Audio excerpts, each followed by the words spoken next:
गोलिया चला के डोलिया ले बहुतोर फनाई गे।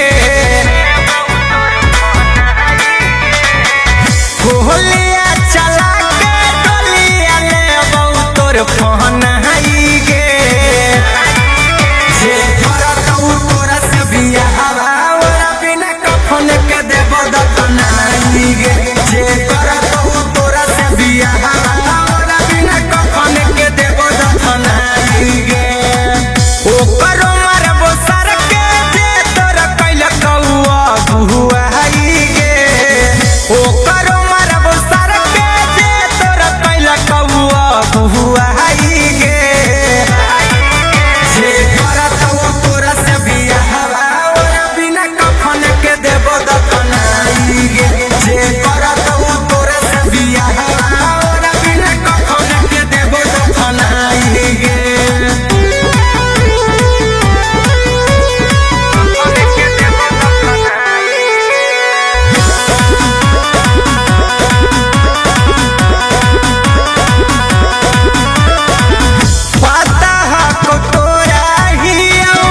जिला के नवाबगे हमारा रहत कैसे देखनी शादी के खवाबगे। बहाई देवो खुनामा के नदिया गे। जकर भी दूसरा से सदिया गे। राई फल के नख पर ले बहु दुलहिन बहनाई गे। जे करत तोरा से बियाह ओरा बिना कफन के देबो दफनाई गे। जे करत तोरा से बियाह ओरा बिना कफन के देबो दफनाई गे।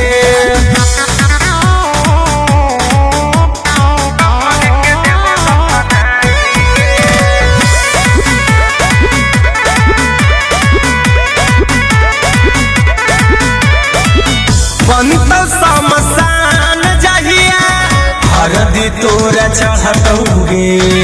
रहत कुंदनवा के कैसे मंगिया दोसर भरतौगे।